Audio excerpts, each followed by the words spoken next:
Let's also bring on board Ashwin Patil, Research Analyst, Auto at LKP. Ashwin, good morning. Thank you so much for joining in with us.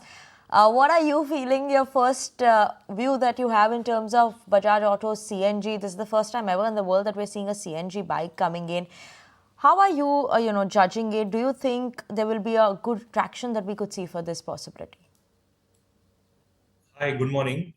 First of all, I would like to wish hearty congratulations to Bajaj Auto for bringing the first ever CNG bike in the world, and that will be coming with a big bang, I guess, because the demand will definitely there, because as Rakesh sir said that the addressable market is about 70% of the total two-wheeler sales which happen in a particular month. So definitely, because we as an Indian is definitely quite price sensitive to each and everything that they buy, and this CNG bike will be providing them with a lot of cost efficiency, fuel efficiency, and something new for them to use as such on the Indian roads. So even the pricing is not that high as compared to ICE bike, but on the mileage front, they are almost as good as the EVs.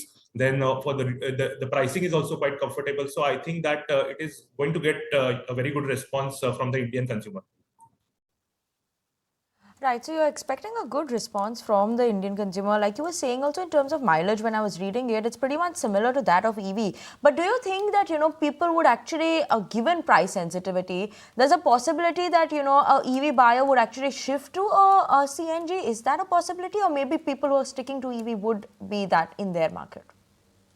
I think that is quite a good possibility that people may shift to looking at the EV pricing. I think there'll be a slight dent to the EV buying, but as far as the CNG and the petrol comparison happens, I think definitely I think people may shift to CNG from petrol as well as from EVs. So EV buying will be facing a bigger dent than the petrol would see. But I think CNG is a very good proposition, because on the three-wheeler side also Bajaj has is the market leader on the CV on the CNG side. About they are like hands down. There's no competition for them in that particular space. That also consumer knows. So given that historical benefit that the company is having, the consumer will be having a definitely bigger confidence in them looking at their new CNG bike. And for on all fronts, I think a CNG bike will be better as compared to EV, or it is at par with the petrol. But looking at the cost efficiency, I think that consumers, there'll be some part of the consumers which may go for CNG rather than petrol. I just wanted to understand from your point of view, Ashwin, what this could potentially mean for some of the other players, the two-wheeler players, given that this is going to be in the affordable segment, as categorically stated by the management. Would it be a worry of eating into market share for some of the existing players? See, already Bajaj, is amassing a strong market share in the 125, the executive segment. Their market share is about 30 odd percent, 30 to 40% kind of market share they are having in that particular segment. And this particular bike will be again in the same segment. And I think Bajaj will definitely sort of they will be having a first mover advantage, because I think the other players also would follow suit going forward. So, but having the first mover advantage, definitely Bajaj will be able to somewhat eat up the market share of the other players in that segment. So, with CNG, that is an additional, feather in their cap.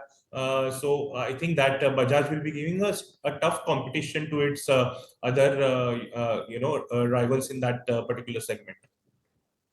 What I also want to understand is in terms of, Ashwin, the infrastructure challenges. While urban, okay, it may not be much of a challenge, but what about the semi-urban areas, the rural side, right? And you do see a lot of bike sales that come in there. So is that a concern in front of CNG infrastructure challenge that is possibly there?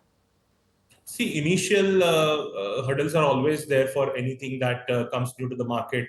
So I think in the urban tier 1, tier 2 cities, I don't think it will be a issue that much. Definitely in the metros and the bigger cities, CNG is widely available, so that may not be an issue. But CNG availability can happen maybe like about 2 to 3 years down the line. It will be available throughout, on a pan-India basis. Even in the rural markets, that would be not an issue. But initially, definitely the teething issues are there for whatever new comes to the market. So I think initially there will be some sort of issues in the rural markets or the semi-urban ones. But going forward, I think that should get sorted out, because the infrastructure issue is there for EVs also. But that will be, even a higher issue as compared to CNGs. So I think, where the petrol is available, and wherever petrol and diesel is available, I think adding a CNG line would, not take much of time and not take much of effort. But yes, 2 to 3 years down the line, it will be available everywhere. Ashwin, thank you so much for joining in with us and, talking to us about Bajaj Auto's launch that will be happening today. And we'll be watching out for those visuals. I believe the event is going to be starting at 1 p.m. So all eyes are going to be on how this first CNG bike is actually going to be looking. As of now, stock is managing to hold on to 0.7% of gain in trade today. Interesting that how this will play out. If you like this video, then like, share and subscribe to ET Now.